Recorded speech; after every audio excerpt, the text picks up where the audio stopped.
has been a test of the NOAA All Hazards Weather Radio Alarm System.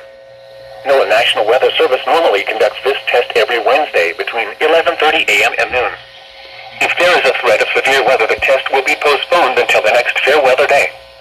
You will be informed between 7 a.m. and 11:30 a.m. each test day if the test will or will not be conducted. This test is conducted to give you the opportunity to ensure that your radio alarm system is in good working order. This has been a test